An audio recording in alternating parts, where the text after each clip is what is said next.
के लिए धन्यवाद करते हैं पिता परमेश्वर। इस दिन के लिए पिता परमेश्वर हम आपका धन्यवाद करते हैं, शुक्रिया अदा करते हैं कि आपने एक बार फिर हमको मौका दिया कि हम एक साथ इकट्ठा होकर आपके नाम की महिमा करें। पिता परमेश्वर, प्रत्येक देखने वाले को, प्रत्येक उपस्थित को, प्रत्येक सुनने वाले को पिता परमेश्वर हम आपको कमिट करते हैं और कहते हैं कि पिता परमेश्वर आपकी मर्जी हम सबके जीवन में होने पाए। पिता परमेश्वर, आपके अभिषेक के लिए प्रार्थना करते हैं कि anoint us, anoint each one of us। पिता परमेश्वर, आपकी उपस्थिति के लिए हम धन्यवाद करते हैं। anoint these lips। पिता परमेश्वर, आप अपने लोगों से बातें जो करते हैं, पिता परमेश्वर आज कि इस मीटिंग को, इस फेलोशिप को पिता परमेश्वर हम आपको कमिट करते हैं और कहते हैं पिता परमेश्वर आपकी मर्जी हम सबके जीवन में होना पाए। हालेलुया, आमीन, आमीन। आज अभी हम लोग ने अभी पढ़ा था बहेलिये का जाल, और बहेलिये का जाल में जब हम फंस जाते हैं तो हमारे अंदर क्या आता है, हमारे अंदर क्या होता है? कोई जवाब दे पाएगा? जब हम बहेलिये के जाल में फंसे तो क्या हुआ? छटपटाते हैं। लेकिन छटपटाना एक बात है, लेकिन हमारे अंदर बदलाव क्या आया? हमारे अंदर डर, भय, खौफ आ गया, क्योंकि आज हम उस बंधन में फंसे हुए हैं। आज हम में से कितने लोग जो मसीही हैं और जो मसीही नहीं भी हैं, आज एक खौफ में जीते हैं। और अगर आज हम बाइबल में देखें, बाइबल में ऑलमोस्ट करीब 365 बार डर, फियर नॉट, भय का बतलाया गया है। और ये भय कैसा है? डर, ये खौफ कैसा है?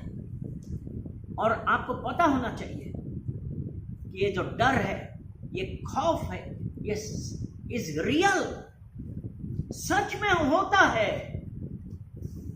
आप मसीह हैं या आप मसीह नहीं हैं, प्रत्येक के जीवन में एक डर आता है। अब आप हम लोगों में से कोई ऐसा है जिसके जीवन में कभी खौफ नहीं आया हो, जिसके जीवन में कभी डर नहीं आया हो? कौन है हमारे में से? मेरे ख्याल से कोई ऐसा नहीं है इस दुनिया में जिसके जीवन में कभी ना कभी किसी प्रकार का डर आया हो। क्योंकि आपने बहुत लोगों को सुना होगा, हम तो नहीं डरते। लेकिन जिस प्रकार उन पक्षियों को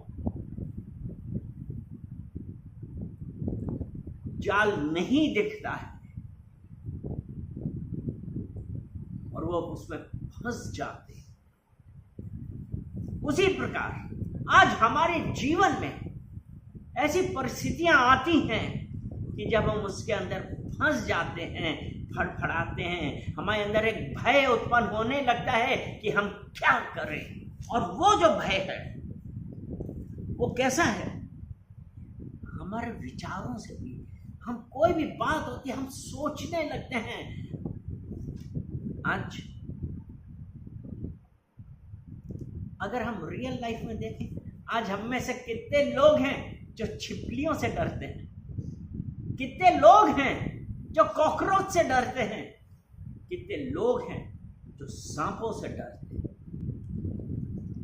कई लोगों को एक इस बात का भय होता है कि हम या मैं किस प्रकार लोगों के बीच में खड़ा होके बोलूंगा।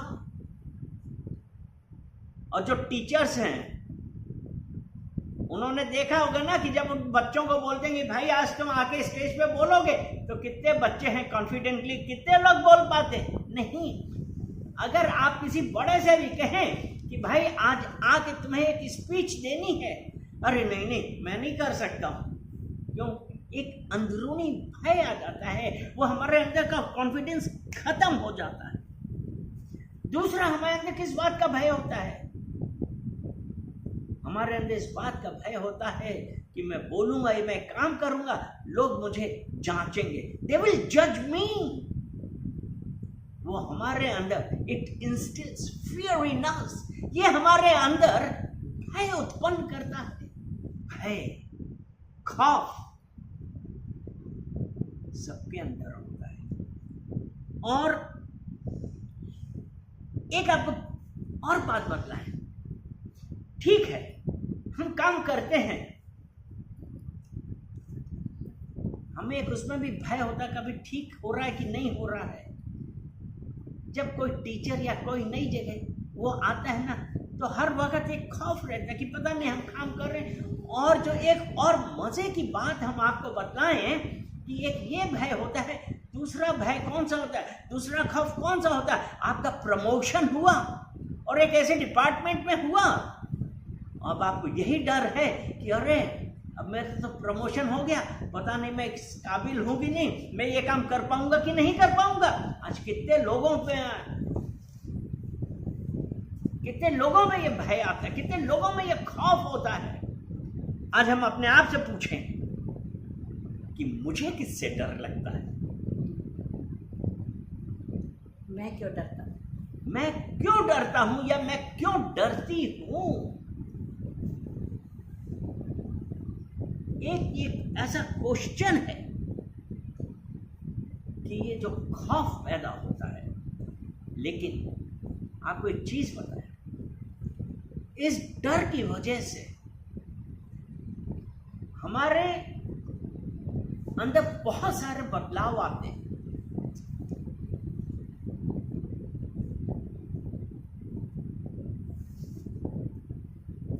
रात में हमको नींद नहीं आ रही है कि अब मेरा क्या होगा, लोग मेरे बारे में क्या कहेंगे। ये जो भय आता है, भय हमारे अंदर स्ट्रेस पैदा करता है, भय हमारे अंदर तनाव पैदा करता है। हम सो नहीं पा रहे हैं, हम शॉर्ट टेम्पर्ड हो जाते हैं, हम फटाफट आपा खो बैठते हैं, गुस्सा आ जाता है, क्योंकि हमारे अंदर एक भय है। और ये भय इज एन इमोशन, ये भावनाएं हैं, भावनात्मक। और ये है भय से में क्या होता है। कितने लोगों ने कहा मुझे डर लग रहा है कहीं मैं मर ना जाऊं, डर है कि मुझे हार्ट अटैक ना हो जाए। भय हमारे जीवन को, एक अच्छे खासे जीवन को एक ऐसे जीवन में ले जाता है कि हम परमेश्वर से दूरी बनाने लगते हैं। इसीलिए यूहन्ना 10:10 क्या कहता है कि चोर आया चोरी करने, घात लगाने और नाश करने। यानी कि वो भय कहां से आया? भय परमेश्वर नहीं देता है। हमारे अंदर भय, हमारे अंदर खौफ, डर शैतान से आया।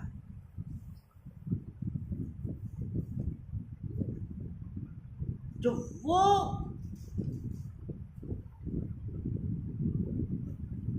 भय आ गया, और ये भय, अगर आज हम भय में हैं, क्या हम अपने जीवन में कोई काम कर पाएंगे? अपने आप से पूछे, am I going to be successful? क्या मैं सफल होऊंगा?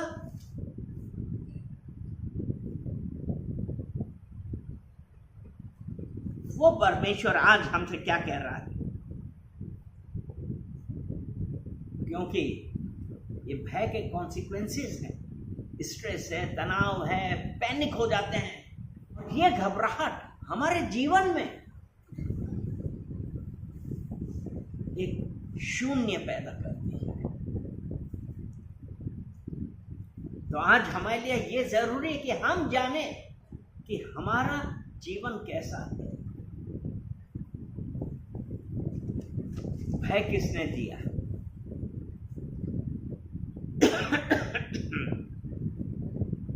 और भय क्या करता है? अगर हमारा परमेश्वर के साथ रिलेशन नहीं है तो भय हमारे जीवन में कंट्रोल करने लगता है और हम एक विजयी योद्धा की जगह एक हारी हुई जिंदगी जीने लगते हैं।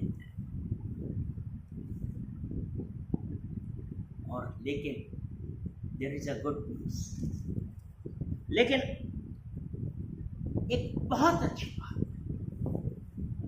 और एक चीज मैं और बतलाना चाहूंगा कि जब हम हारी हुई जिंदगी जी रहे हैं तो उसका क्या मतलब है कि हमारा परमेश्वर पर विश्वास नहीं है। I have lost every faith, every hope.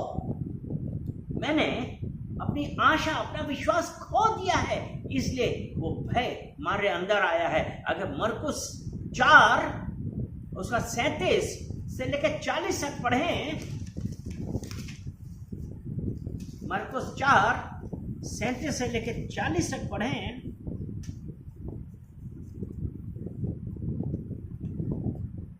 तब बड़ी आंधी आई और लहरें नाव पर यहाँ तक लगी हैं, और लहरें यहाँ तक की कि वह अब पानी से भर जाती थी। मतलब जब आंधी आई तो समुद्र की लहरें नाव में इतनी ऊंची तक उठी कि उसमें पानी भरने लगा। हाँ, और वह आप पिछले भाग में गद्दी पर सो रहा था, और यीशु मसीह वो सो रहा था। तब उन्होंने उसे जगाकर और उसके चेले, जो खुद मछुआरे थे, वो जो तैरने वाले थे, जो समुद्र से और नदी से इतना ज्यादा वाकिफ थे, घबरा गए और जाके यीशु मसीह से कहा, तू सो रहा है? आगे, हे गुरु, क्या तुझे चिंता नहीं कि हम नाश हुए जाते हैं? वो 37 से 40 तब उसने उठकर आंधी को डांटा और पानी से कहा, शांत रह, थम जा। और थम जा। और आंधी थम गई और बड़ा चैन हो गया। आंधी थम गई और चैन हो गया। और उसका अगला वचन, और उसने कहा, तुम क्यों डरते हो? क्या तुम्हें अब तक विश्वास नहीं? भय आया। वो जो यीशु मसीह के साथ चलने वाले, लेकिन आज हमको एक चीज जाननी होगी कि अगर यीशु मसीह हमारी नाव में है तो हमारी नाव डूबेगी नहीं। आमीन। क्योंकि यीशु ने कहा, हे अल्प विश्वासियों, तुम्हारा विश्वास कहाँ? हमारा भरोसा किस पे है? सिचुएशन, जो परिस्थितियां हैं हमारे अंदर भय पैदा करती हैं, वो परिस्थितियां, अगर हम व्यवस्था विवरण 3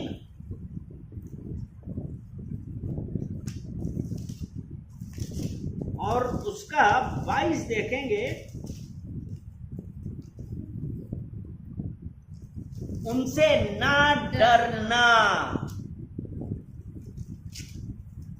परमेश्वर आज हमसे कह रहा है, फियर नॉट, भय ना खा, खौफ ना खा। यहाँ पे क्योंकि जो तुम्हारी ओर से लड़ने वाला है वह तुम्हारा परमेश्वर यहोवा है। कि इनसे ना डरना। किससे ना डरना? क्योंकि यहाँ पे जब हम ऊपर देखते हैं, क्योंकि जब यीशु मसीह ने कहा था ना कि तुम वो देश ले लोगे, तो वहां वो बोल रहे हैं कि वहाँ बड़े लोग हैं, बड़े बड़े लोग हैं, उनके पास ये है वो है। लेकिन यीशु मसीह ने क्या कहा कि उनसे ना डरना, क्योंकि जो तुम्हारी ओर से लड़ने वाला है वह तुम्हारा परमेश्वर यहोवा है। Fear not। हम क्यों डरते हैं? कैसी भी परिस्थिति आती है, हमारा भरोसा किस पे है?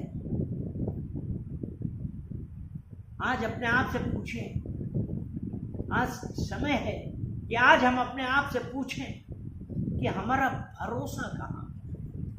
आज हम अपनी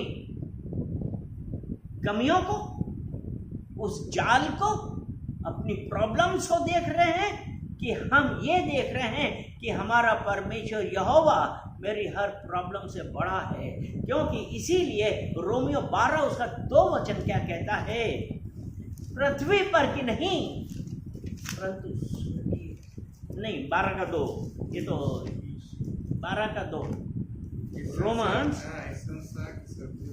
इस संसार के सदृश ना बनो। क्योंकि ये जो हमने कहा ना वो था, ये कुलिस्सियों 3 उसका 2 था।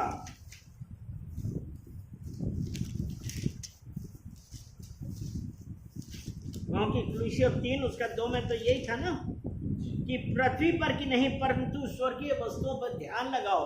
और रोमियो 12 उसका 2 कहता है इस संसार के सदृश ना बनो, परंतु तुम्हारे मन के नए हो जाने से तुम्हारा चाल चलन भी बदलता जाए। जब यीशु मेरी नाव में है, कोई परिस्थिति, कोई सिचुएशन, कोई सर्कमस्टेंसेस मेरे ऊपर हावी ना होंगी, मैं ना लड़खड़ाऊंगा। क्योंकि नीति वचन 18 उसका 10 में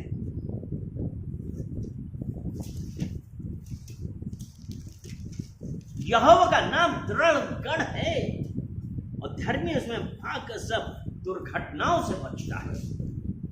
आज आप अपनी कमियों को, अपनी प्रॉब्लम्स को मत देखिए, बस आप ये कहिए कि यहोवा मेरी नाव में है, मैं ना लड़खड़ाऊंगा, ना मैं खाऊंगा। क्योंकि उसने क्या कहा? यहोवा ने क्या कहा था कि उनसे ना डरना। हम अपनी परिस्थितियों से नहीं डरेंगे, क्योंकि यहोवा आप मेरी ओर से लड़ेगा। क्योंकि उसने कहा ना, way there is no way I will make a way for you. जहाँ कोई रास्ता ना मिले मैं वहाँ रास्ता बना दूँ। रास्ता बनाएगा। Isaiah 43 verse 19। देख, मैं एक नया काम करने वाला हूं, क्या तू उससे अनजान रहेगा? मैं जंगल में से मार्ग बना दूंगा और रेगिस्तान में से नदी बहा दूंगा। क्योंकि way this no way I will make a way for you. आज आप क्यों अपनी परिस्थितियों को अपने ऊपर हावी होने देना चाहते हैं? We serve a God who answers prayers। भजन संहिता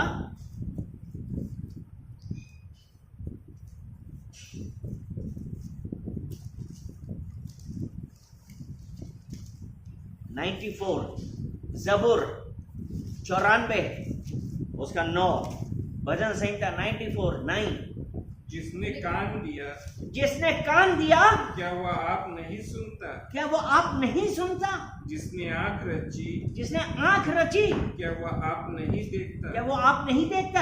वो खुदा, वो परमेश्वर, वो यहोवा जिसने हमको हमारे माँ की गर्भ में हमारे एक एक अंग बनते हुए देखे, जो उसकी पुस्तक हमारे रचित जाने से पहले हमारे एक एक अंग उसकी पुस्तक में लिखे हुए थे।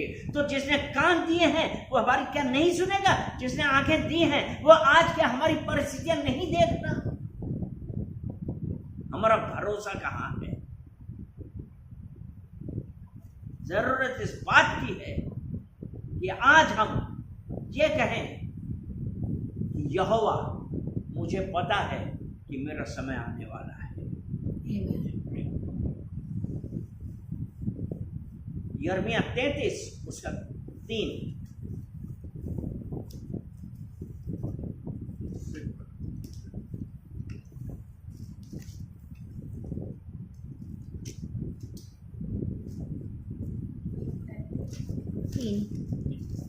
यिर्मयाह 33 उसका 3। प्रार्थना कर मुझसे प्रार्थना कर और मैं तेरी सुनकर और कठिन बातें बताऊंगा, हाँ, जिन्हें तू अभी नहीं समझता।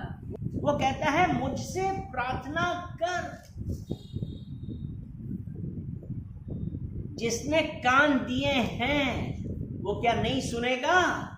उसने कहा मुझसे प्रार्थना कर और मैं तेरी सुनकर तुझे बड़ी बड़ी और कठिन बातें बताऊंगा जिन्हें तू अभी नहीं समझता। हम क्यों आज इस खौफ में अपना जीवन जी रहे हैं? हम क्यों डर में जी रहे हैं अपनी जिंदगी?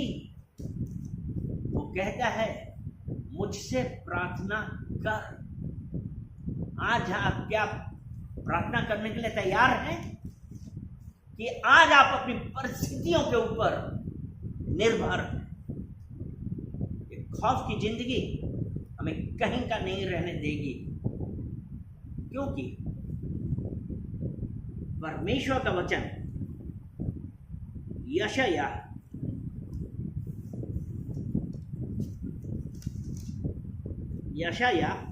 40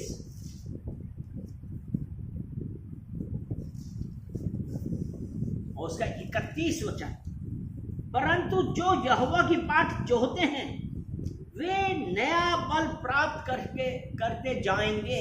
अर्थात ये जो हम भय की वजह से हम हर वक्त फील कर रहे थे, हम ये सोच रहे थे कि हमारे अंदर कुछ ताकत नहीं बची है, अब मैं कुछ नहीं कर सकता हूं, लेकिन आज वचन कहता है जो यहोवा की बाट जोहते हैं वे नया बल प्राप्त करते जाएंगे।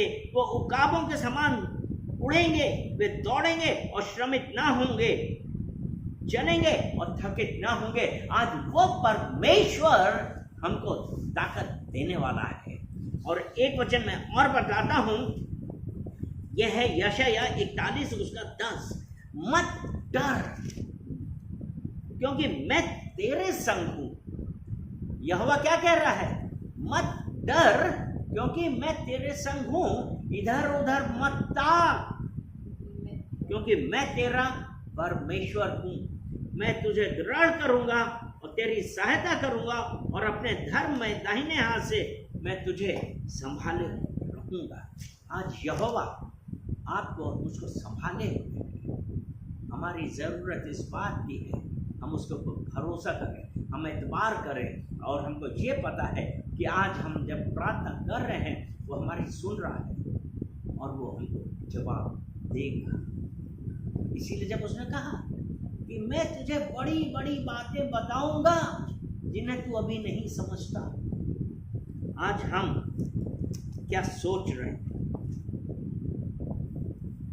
कितने लोग एक हारी हुई जिंदगी जी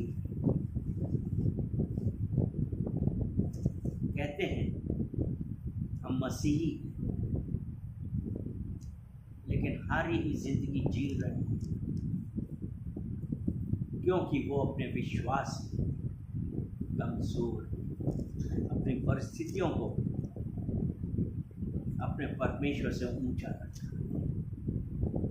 लुक बियॉन्ड। आप अपने आप को एक सीमित दायरे में ना रखें, क्योंकि अगर हम एक घोड़े की आंख के आगे जब ऐसे बांध देते हैं, जब वो तांगे में होता है तो घोड़ा सिर्फ ऐसे ही देखता है। लेकिन आज हमको अपनी आंखें खोल के रखनी, अगर आज हम अपने खुदा को, अपने परमेश्वर को लिमिट कर देते हैं तो क्या होता है? आज हमको ये कहना है, आई सर्व अ लिमिटलेस गॉड। आज हम उस यहोवा का आराधना करते हैं, उसकी सेवा करते हैं जिसकी कोई लिमिट नहीं है। इसलिए उसने कहा है, मांगोगे मिलेगा, ढूंढोगे पाओगे, खटखटाओगे तो द्वार खोला जाएगा। और आज एक चीज हमेशा ध्यान रखिए, 2 तीमुथियुस 1 अध्याय उसका 7 वचन, कि परमेश्वर ने हमको भय का आत्मा नहीं दिया। God has not given us a spirit of fear.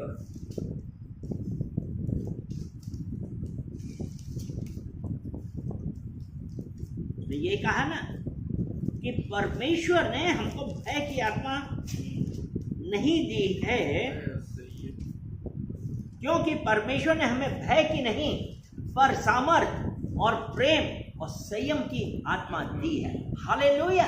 तो आज बोलिए, आज से मैं एक हारा हुआ जीवन नहीं व्यतीत करूंगा, क्योंकि परमेश्वर ने मुझे भय, डर और खौफ का आत्मा नहीं दिया, क्योंकि उसने कहा है जो मेरे पीछे बोलेगा वो अंधकार में नहीं रहेगा।